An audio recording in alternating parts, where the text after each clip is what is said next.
Yahoo minasan, welcome back again with Mr. K di sini. Detail udah rilis. So, karena Mr. K tahu kalian gak suka basa-basi, monggo to the point aja lah. It's time, spoiling time. Judul chapter 1027, bahaya melampaui imajinasi, atau buat yang bingung bisa kita anggap kalau bahaya yang dimaksud itu bahkan lebih bahaya dari semua bahaya yang bisa kita imajinasikan. Jadi bahaya yang akan datang benar-benar gak bisa dibayangkan seberapa bahayanya. Kok malah bingung aku rek. Lalu di cover judul kita diperlihatkan Goldie Roger sedang berlari dari seekor singa yang sedang marah. Roger terlihat berlari sambil tertawa hingga meneteskan air mata. Singa tersebut marah gara-gara Roger ngegambar sesuatu di wajahnya saat dia sedang tidur. Selain itu di cover judul juga kita diperlihatkan Shanks dan Buggy yang diam di atas pohon karena mereka berdua takut sama singa yang lagi marah. Sebelum Mr. K lanjut, cover ini Mr. K 99% yakin masih cover requestan dari fans. Cuma ketika tahu kalau di cover ini singa yang dibahas, entah kenapa imajinasi liar Mr. K langsung nyeletuk petunjuk gear baru Lion Man kah? Karena kalau kita lihat cover request 1026 itu singa loh isinya. Ya sudahlah, anggap aja ini sekedar bonus ngawur menanggapi judul biar gak dikira bohong atuh. Next ke menu utamanya, dimana di chapter ini dimulai dengan memperlihatkan Nekomamushi yang udah dalam wujud normalnya lagi karena dia telah menutupi matanya dari cahaya bulan. Lalu gak jauh dari Nekomamushi, kita juga diperlihatkan Perospero yang tergeletak tak sadarkan diri. Sedangkan Carrot terlihat lagi memeluk Nekomamushi dan Wanda sedang berjalan ke arah keduanya. Melihat Carrot dan Wanda yang datang menghampiri, Nekomamushi pun memperingati keduanya buat hati-hati sama cahaya bulan. Kalau enggak, bisa-bisa mereka semua berubah lagi ke wujud sulongnya. Lalu, momen pun berpindah memperlihatkan langit Onigashima yang semakin terbelah karena efek bentrokan sebelumnya antara Luffy dengan Kaido. Di momen itu kita diperlihatkan Yamato dan Momo yang sedang melihat ke atas langit di mana Luffy dan Kaido sedang bertarung. Yamato seketika teringat waktu dirinya membaca jurnal ada cerita tentang bagaimana langit juga pernah terbelah, tepatnya saat bentrokan antara Roger dengan Shirohige. Hebatnya lagi bentrokan antara Luffy dengan Kaido itu gak cuma ngebelah langit saja guys, tetapi juga ngebuat guncangan yang hebat ke seluruh pulau. Makanya beberapa batu-batuan ya terlihat terjatuh di daerah Kastil Onigashima. Terus momen pun fokus ke Yamato yang terlihat kepalanya mulai mengeluarkan darah. Di momen itu Yamato berkata, kalau kayaknya ini efek dari serangan Raime Haki dari Kaido. Meski Yamato sudah berusaha menahannya pakai jurus Kagamiyama miliknya, tapi Yamato juga menyadari kalau hampir mustahil buat bisa memblokir semua kekuatan ayahnya. Makanya masih ada efek yang tersisa meski dia sudah mencoba menahannya. Sementara itu, di momen selanjutnya, Luffy menyuruh Yamato untuk pergi membantu Momonosuke, yang mana diketahui Momo sedang berada di ujung pulau itu. Momo terlihat masih kebingungan untuk melompat ke bawah karena Momo masih gak tahu cara untuk terbang. Sementara itu, waktu Yamato mendengar permintaan dari Luffy, tanpa pikir panjang, Yamato pun langsung pergi ke arah Momo dan Yamato menaiki Momo sambil berkata kalau dia akan membantu Momo dan mengajari caranya terbang. Kaido yang ngelihat hal itu ternyata gak ngebiarin Momo dan Yamato pergi begitu saja karena di momen selanjutnya kita diperlihatkan Kaido yang mencoba mengejar keduanya. Kaido berkata, "Hei Yamato, Momonosuke, kalian pikir kalian bisa pergi?" Well, mendengar perkataan dari Kaido, Momonosuke otomatis ketakutan. Namun ingatan tentang saat terakhir Momo melihat Kinemon sebelum Kaido menyerangnya membuat Momo tersadar dan akhirnya meminta tolong kepada Kinemon dalam hatinya. Dan di saat yang bersamaan pun, Kaido ternyata sudah sangat dekat dan mencoba menyerang Momo dan Yamato. Tapi untungnya, Yamato masih bisa menahan serangan itu. Luffy pun akhirnya datang membantu dan mencoba menahan Kaido untuk gak bergerak kemana-mana dulu. Di momen itu, Luffy baru aja berkata ya mau, tapi Yamato sudah menjawab kalau dia mengerti. Yamato tahu kalau Luffy ingin bertarung sendirian melawan Kaido. Wah, melihat respon dari Yamato, Luffy pun menjawab yes sambil tersenyum. Dan akhirnya, Momo pun jatuh dari ujung tebing Onigashima sambil teriak ketakutan kalau dirinya akan mati. Wah, di momen itu Yamato menyuruh Momo untuk memegang langit. Momo pun kebingungan dan bertanya apa maksud dari memegang langit. Yamato menjelaskan kalau naga itu gak terbang. Makanya Yamato menyuruh Momo untuk membuat awan dan menjadikan awan itu sebagai pijakan. Momo yang mendengar hal itu jelas sangat terkejut. Momo beranggapan kalau selama ini naga itu bisa terbang. Tapi sesudah mendengar penjelasan dari Yamato, kita pun bisa melihat kalau Momo udah bisa nyiptain sebuah awan dan dengan cakarnya, Momo memegang awan-awan buatannya.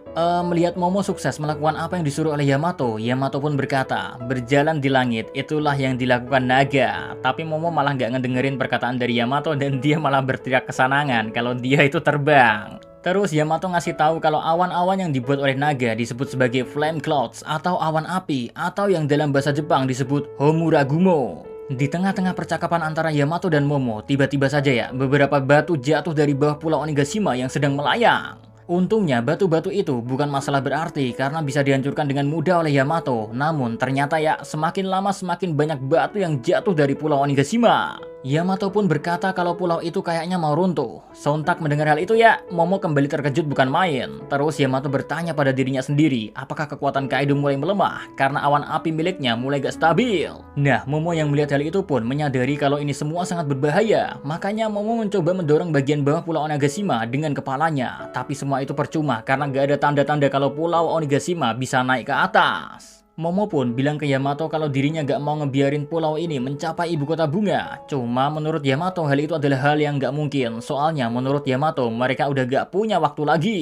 Pulau Onigashima akan tiba dalam waktu kurang dari 5 menit. Keduanya pun baik Yamato dan Momo sama-sama melihat pulau tersebut dengan tatapan bingung tentang apa yang harus mereka lakukan saat ini. Guys, setelah sesaat memperhatikan bagian bawah dari Pulau Onigashima, Yamato pun menyadari kalau awan api yang menahan pulau ini mulai menghilang. Dari situ ya, Yamato berpikir kalau satu-satunya cara untuk menghentikan Pulau Onigashima menyentuh ibu kota bunga adalah dengan cara membuat awan api lain yang lebih kuat sehingga bisa mendorong Pulau Onigashima. Namun Momo menjawab kalau itu adalah ide yang gila karena dia jelas gak bisa bikin awan api seperti itu. Karena menurut Momo ya, dia dan Kaido memiliki perbedaan kekuatan yang sangat jauh. Tapi meski begitu, menurut Yamato cuma itu satu-satunya cara. Makanya Momo harus bisa melakukannya. Karena kalau enggak, situasi yang akan terjadi akan sangat buruk. Karena kalau Onigashima sampai mendarat seperti yang direncanakan, maka bakal banyak korban jiwa yang melayang.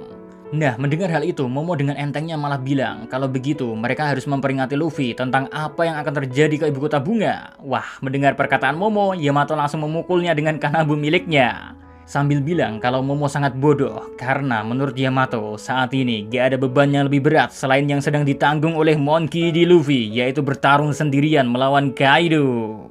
Di momen yang sama, kita juga diperlihatkan kalau Luffy dan Kaido, keduanya sedang sama-sama mempersiapkan serangan berikutnya, yang mana pastinya Haki Raja akan menyelimuti serangan mereka. Lalu balik lagi ke Yamato yang masih nasihatin Momo kalau mereka semua bergantung kepada Luffy untuk bisa ngalahin Kaido. Makanya mereka gak bisa ngebuat Luffy nanggung beban lainnya. Jadinya mereka harus bisa ngehandle masalah ini dengan kemampuan mereka sendiri. Next, Momon pun berpindah ke lantai pertunjukan, di mana kita melihat King sedang menyerang semua orang yang ada di sana, mau itu bawahan dia atau para samurai. King gak peduli dan menyerang dengan membabi buta. Zoro yang terkena serangan dari King mencoba menghentikan serangan itu dengan pedangnya, tapi karena serangan dari King terlalu kuat, jadinya Zoro sampai dibuat terpental hingga menembus dinding. Di momen itu juga kita melihat bentuk hibrid dari King, meski sebenarnya belum ada konfirmasi apakah itu memang bentuk asli dari hibridnya atau bukan. Cuma kita diperlihatkan tubuhnya King tetap dalam bentuk manusia, tapi lengannya berubah menjadi sayap dari Pteranodon dan ada lambang Pteranodon di kepalanya.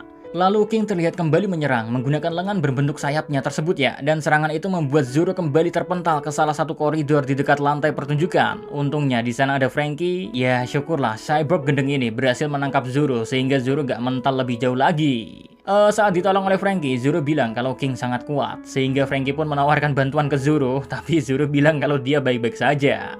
Sementara itu, di sisi lain lantai pertunjukan, kita diperlihatkan Queen yang sedang berdebat dengan King. Queen terlihat marah dan bilang, King sialan, hentikan serangan sembaranganmu itu. Kau hampir memotong pantatku. Wah, mendengar hal itu, King menjawab, sayang sekali aku gak memotong lehermu. Dan reaksi dari Queen pun hanya teriak, seperti yang biasa dia lakukan. Terus di momen selanjutnya kita diperlihatkan beberapa bawahan Kaido yang sedang berbicara tentang kemarahan dari King. Menurut mereka itu semua gara-gara Zoro yang berhasil merusak topeng milik King. Makanya mereka gak aneh kenapa King sangat marah. Soalnya selama ini belum pernah ada orang yang pernah melihat muka asli dari King.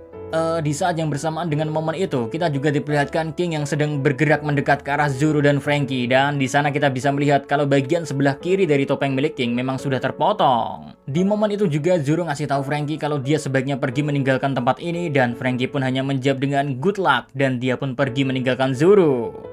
Lalu King melaju dengan sangat cepat menuju ke arah Zoro dengan menggunakan serangan baru bernama Tankyudon. Sementara Zoro sendiri mencoba menahan serangan tersebut menggunakan Santoryu Witoragari. Akhirnya Zoro pun berhasil menghentikan serangan dari King itu. Bahkan Zoro terlihat berhasil mengenai kepala dari King, guys. Cuma lagi-lagi serangan dari King itu sangat kuat, sehingga meski sudah tertahan, namun efek dari serangannya masih bisa ngebuat Zoro terlempar. Dan kali ini Zoro terlempar melewati beberapa tembok lagi, dan akhirnya dia terkena ledakan yang ngebuat Zoro terlempar sampai keluar Kastil Onigashima. Dampak dari menahan serangan itu pun sampai ngebuat Zoro sendiri muntah darah. Tapi King gak berhenti sampai di situ, guys. King kembali menyerang Zoro lagi. Kali ini serangan tersebut bahkan ngebuat Zoro kaget, soalnya Zoro sampai terlempar jatuh keluar pulau Onigashima. Cuma untungnya Zoro masih bisa bereaksi tepat waktu dan dia ngegunain Nitoryu Clearance buat bisa ngedorong tubuhnya kembali ke atas pulau. Nah, sesampai di atas pulau, Zoro pun dengan terengah-engah bilang kalau tadi itu bahaya sekali. Seenggaknya kalau mau membunuhku, biarkan aku mati dengan membawa pedang atau aku gak bakal memaafkanmu. Sayangnya, King cuma ngejawab kalau dia juga gak akan maafin Zoro atas apa yang dia lakukan. Soalnya di akhir momen kita diperlihatkan close up muka King, di mana bekas serangan Zoro yang berhasil mengenai kepala King membuat sebagian topeng bagian atas kiri matanya jadi terbuka. Di situ kita bisa ngelihat kalau King memiliki rambut yang berwarna terang dan rambutnya disisir ke belakang. Sementara kulit dari King terlihat agak gelap dan kayaknya King juga punya tanda atau tato di area sekitar matanya. Dan momen itu jadi momen terakhir buat versi spoilernya. And no breaks next week, atau yang berarti minggu depan gak libur. Konten terus ini mah kapan and libur udah Ci. So see you again next time. Adios, stay safe everyone. Salam Adi Media.